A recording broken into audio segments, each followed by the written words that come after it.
If you've beaten Act 2 of Hollow Knight Silksong, you'll have a pretty good idea of where I am. I am currently in High Halls, directly next to the High Halls Gauntlet. And today I'm going to show off a small few strategies that can really just turn the entirety of the High Halls Gauntlet, something that's generally regarded as pretty difficult, into kind of a joke. So the first strat I'm going to be showing off is very simply just Architect Crest is overpowered. I have the typical Architect Crest layout, basically just Fractured Mask, Weighted Belt, the tools, Plasmium, Long Claw for extra range, the normal stuff basically. So the Architect Crest strat starts before the arena is even engaged.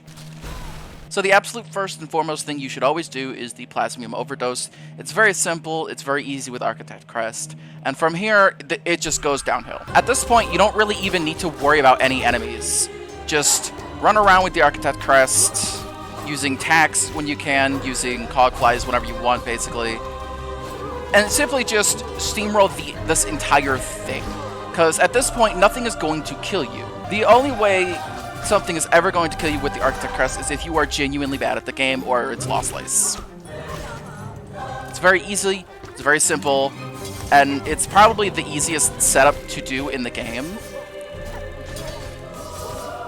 It's the reason why so many people, including myself, want Architect Crest to be nerfed in some way, shape, or form, because being able to just put together this strat and essentially just be not only invincible and unkillable, but also infinite tools is just...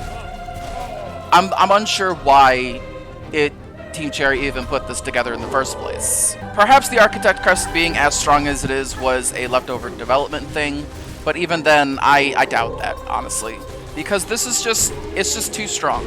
It really is. And in today's video, this is going to be the easiest time I'm ever going to have with this gauntlet here. Because while the other strats are really strong in terms of both damage output and what they can do, it's just simply just you are still killable, which makes this entire gauntlet just far more difficult.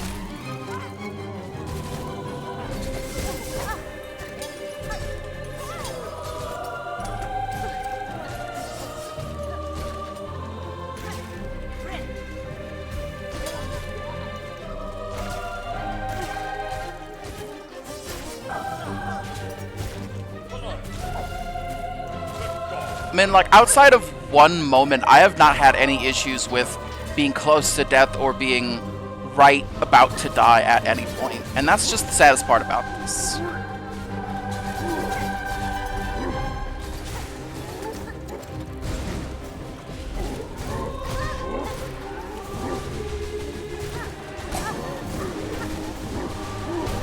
So that's the first strat. Just simply Architect Crest, go burr. So this next strat is going to involve Wanderer's Crest, essentially just using Sawtooth Circlet to pump out as much damage as you can. The red tool doesn't really matter too much, it's whatever you feel comfortable with. In this case, I'm going to be using the Cogfly simply because the Cogfly is overpowered. The Architect Crest is absolutely just going to be the easiest time that you're ever going to have doing the High Halls Gauntlet. And it's also probably going to be the fastest High Halls Gauntlet you will probably ever do. But in my case, using, all the different strats, and obviously knowing how this game works, having played this game for far too long now, it's still fairly easy, for me. It is still just the High Halls Gauntlet, but like, I can definitely understand why this is overwhelming and very difficult, especially to people who are still looking to beat Silksong in the first place. Which is why I'm making this video, simply just to help some people out. Even if it is just one person, I mean, like, I help someone, okay? And if I don't help someone, then, well, at the end of the day, I had fun making this video, so.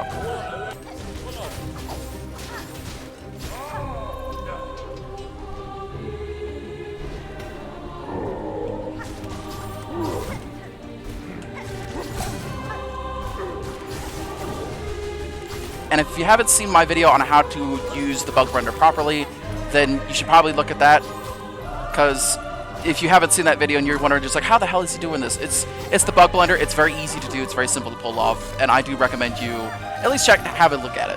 Because then, I mean, like, in that case, you're going to be able to essentially just pull off everything that I'm doing here.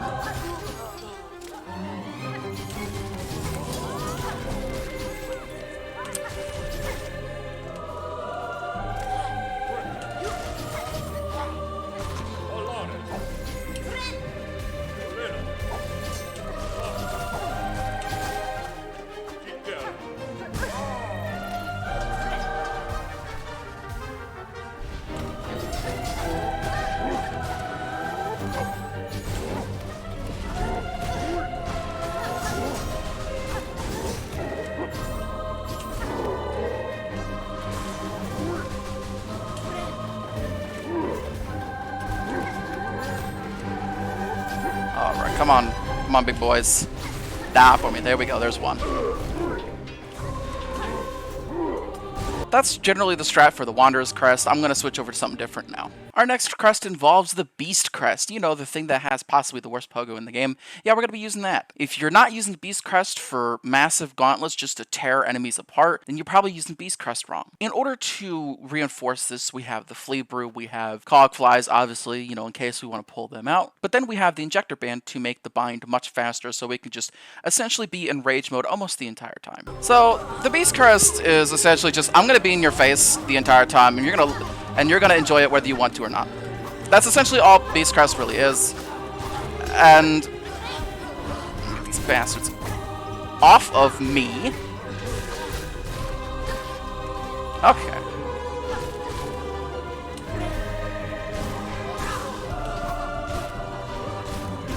Die, please.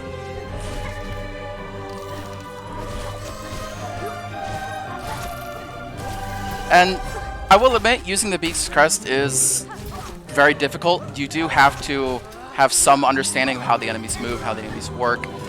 But if you have that understanding, then Beast Crest is honestly pretty easy to use.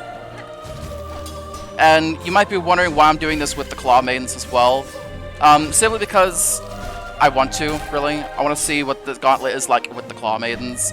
Because I always kill the Claw Maidens because they're annoying. I don't like them. And that's the whole reason why I have the Claw Maidens here, and I'm not gonna lie, the Claw Maidens don't make this any better.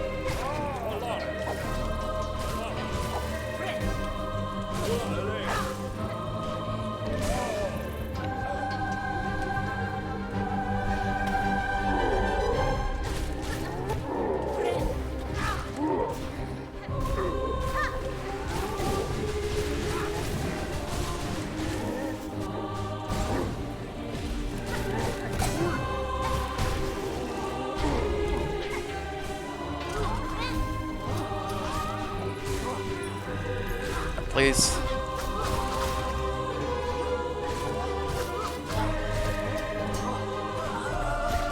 A general tip with the Beast Crest is to just try to stay grounded as much as possible, to at least try to avoid using the absolutely god-awful Pogo. That's the only real tip I have with the Beast Crest, and obviously, you know, play well. Because with the Beast Crest, if you don't play well, you're probably going to end up dying. He has completely de-aggroed for me. Wonderful.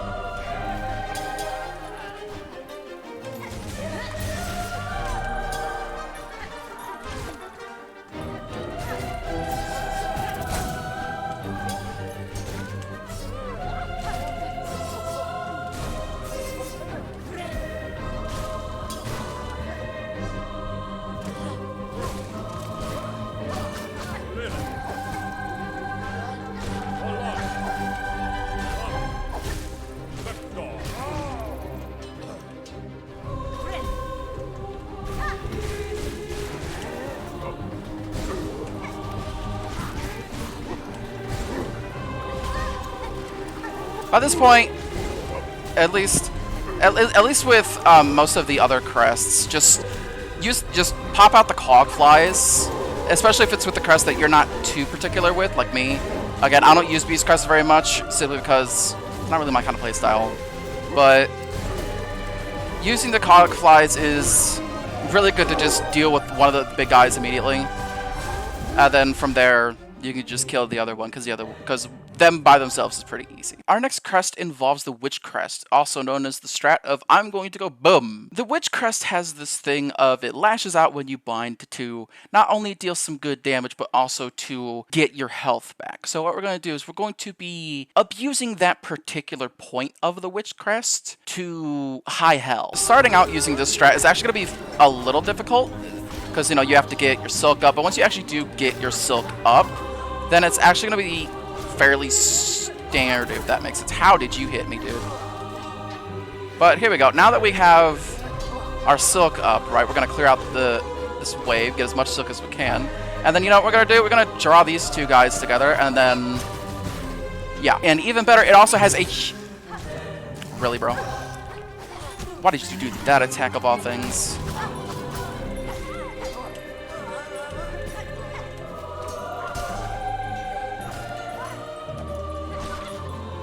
And the best part about this is you can just draw enemies to you and then just, yeah. Not only get your health back, but also just kill them entirely and utterly for no reason other than the fact that it's the Witch Crest. Which, honestly, I kind of find hilarious. And a lot of people really underestimate how much damage you can really do with the Witch Crest. Especially, you know, if you use the bind to high hell, which is what we're doing in this particular strat. The Witch Crest is honestly really good. You just gotta know how to, you just gotta be comfortable binding next to enemies. Which a lot of people really aren't. Oh, this bitch didn't allow me, I'm sad.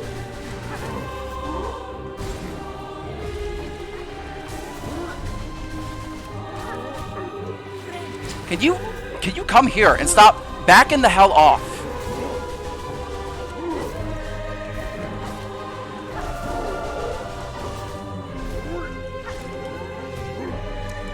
I wanna use you for health, man.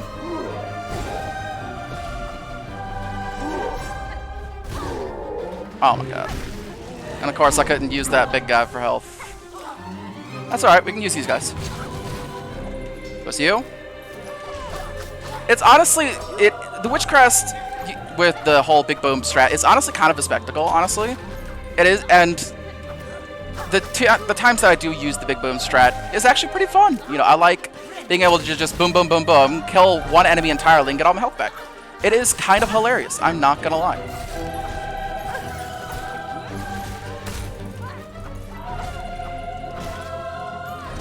I hate these tiny-ass bell enemies right here. The one that I just killed, I hate them things so much. They're genuinely like such toxic game design, dude. And again, a lot of stuff in this game dashing away from you when you go towards is toxic game design.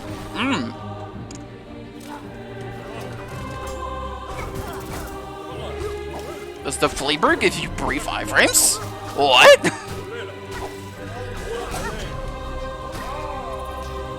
If it does, that's news to me. Anyways, we're gonna deal very high damage to you. Not enough to kill, but enough to hurt. And again, as I said with the Beast Crest here, especially with any kind of tool that, you know, you're comfortable with, so stuff like tacks, cog flies, just burn your tools at this point against these guys, especially if you're not comfortable with fighting two of them, which fighting two of them is very difficult, I will not deny. And it's honestly not the safest thing to do. And it's honestly not, you know, the best time to try and fight these guys legitimately, but yeah. The Witch Crest is very fun to use, especially if you use the Big Bang strat, which is what most Witch Crest users use. And you can see why. It is very fun. You just have to be a little bit comfortable binding next to enemies. And now we have our last strat here, which is simply what I like to call Reaper Crest mains. This one is focused all around survivability. It's the reason why I have the Long Claw, the Fractured Mask, the Multi-Binder. Simply what this strat involves is poking enemies from afar. Essentially, this is the classic Francois strat on how I clear High Hall's Gauntlet with my actual main crest.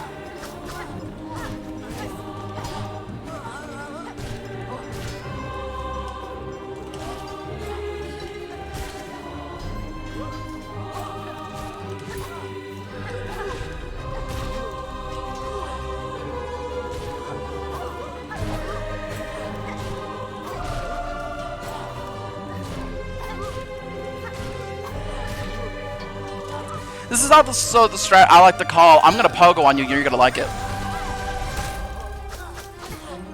Cause that's all people really do with the Reaper Crest, is just, I'm just gonna pogo on you. You know, whether you want to or not.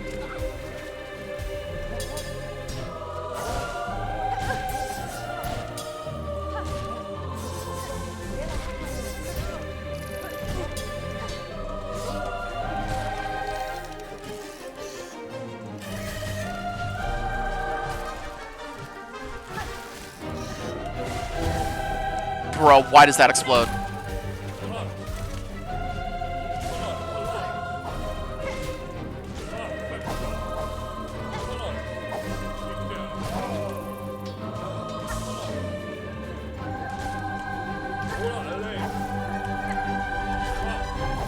I'm not gonna lie. If you don't use, if you are a rare Reaper Crest user, and you don't use Long Claw, you might be screwing up a little bit because being able to just poke enemies from afar, just whenever you want, is so fun.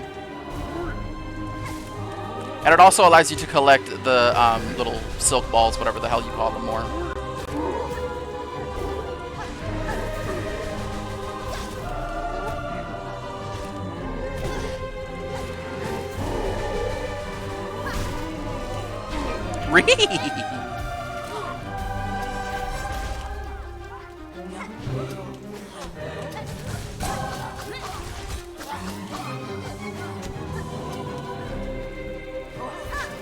Oh, come here.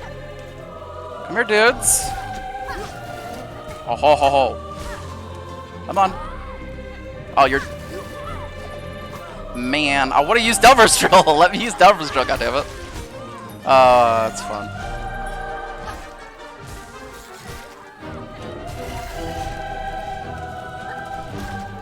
You're not...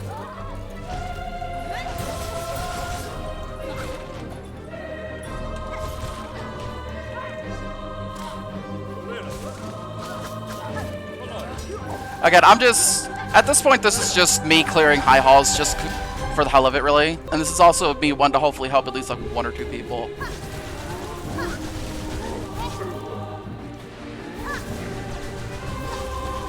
That's the reason why we use Delver's Drill right there. That is the reason we use Delver's Drill.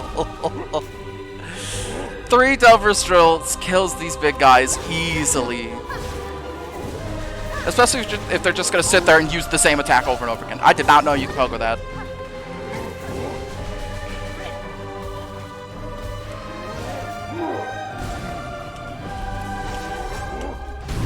And there we go. So I hope any one of the strategies shown off in this video help at least one person clear out the High Halls Gauntlet, because I will not deny the High Halls Gauntlet is truly a massive difficulty spike. Anyways, I hope somebody found this video helpful, and I'll see you later.